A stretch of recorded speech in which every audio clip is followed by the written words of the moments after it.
We have a CNN exclusive this morning. Remarkable access inside Myanmar, which is in the midst of a bloody military coup. One advocacy group says at least 550 people have been killed in the past 2 months. Protests continue.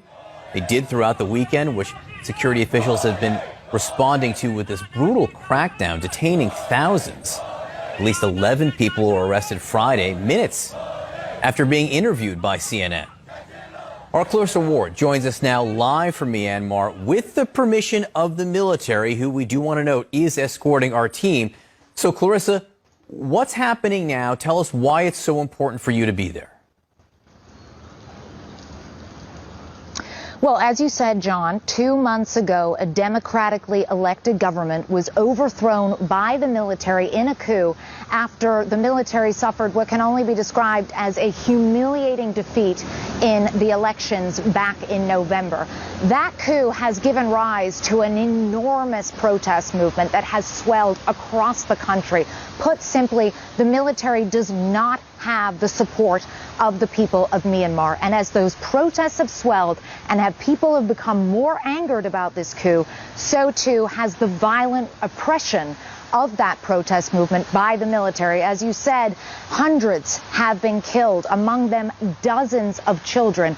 We wanted to come here to report on the ground because, simply put, John, no other journalists, international journalists, have been allowed into Myanmar since this coup happened. Now, we came with permission from the military, with all of the complications that entails, but we still felt that it was of vital importance to come here ourselves, to see what was happening, and to confront the people responsible for the violence.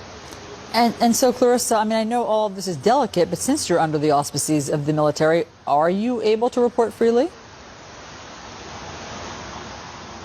We had been assured prior to coming here that we would have independence and freedom of movement. We wanted to stay in a hotel in Yangon. That was not allowed. We're staying instead in this military compound. It's completely walled off. We cannot come in and out and move freely. On our first day, we were moving around with a convoy of 6 trucks full of soldiers. In addition to that, we have many minders following our every move.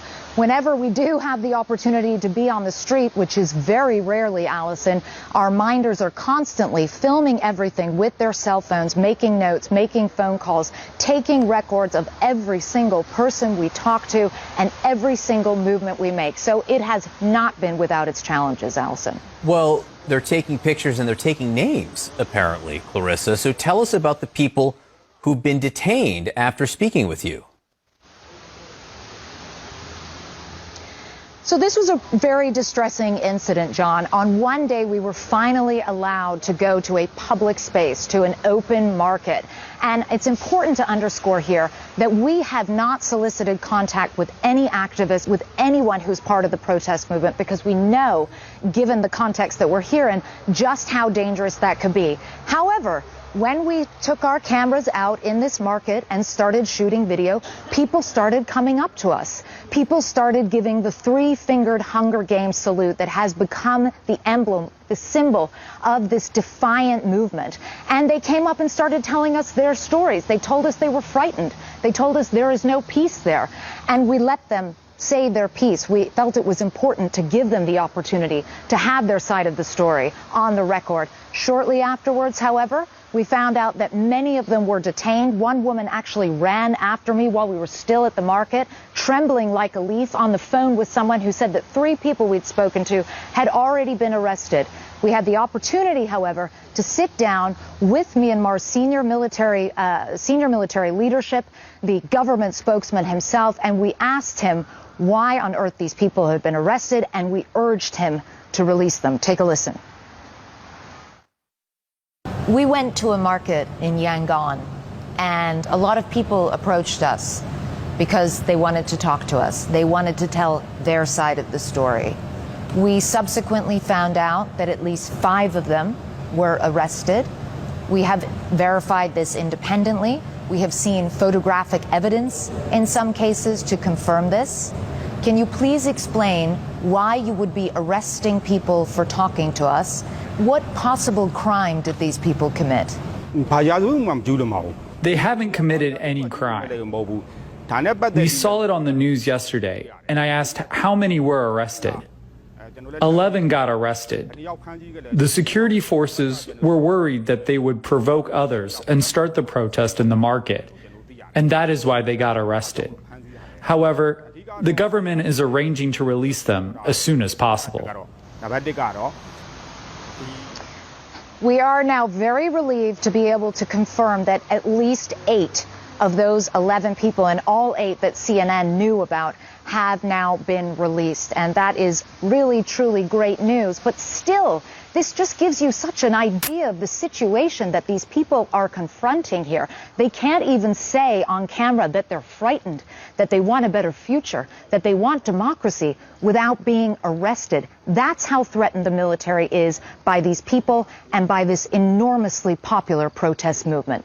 John, Allison. So Clarissa, why does the military want you there, or why have they agreed to allow CNN to be there if they're just going to arrest everybody that you talk to?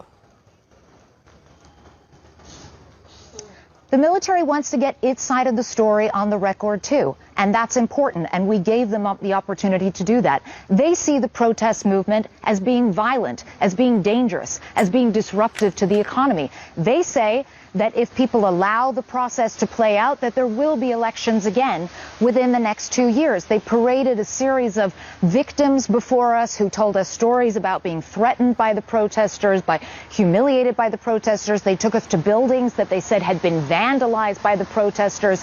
But when it comes to the idea of this 2-year process before which there will be elections, you can understand why very few people here have any faith in that. There were democratically held elections back in November. There were independent observers who attended those elections who did not make note of any egregious fraud or anything of that nature. And yet still the military intercepted and this coup took place. So very few people here actually believe them when they say that there will be another chance at elections. And after more than half a century of repressive military rule, simply put, they're not willing to give up. They're not willing to let go of the hard-won freedoms that they have enjoyed in the last decade.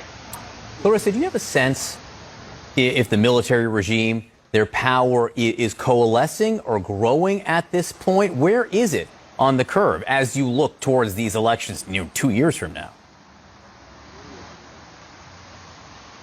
From what we've seen on the ground, the military does not have anything in the way of strong support from the people. What they do have is sophisticated weaponry. What they do have is a large fighting force. There is no comparison in the scale of what you're seeing from the protesters versus what you're seeing from the military in terms of armaments, in terms of funding. And so the military does have that on its side, and it may well be that brute force wins the day here.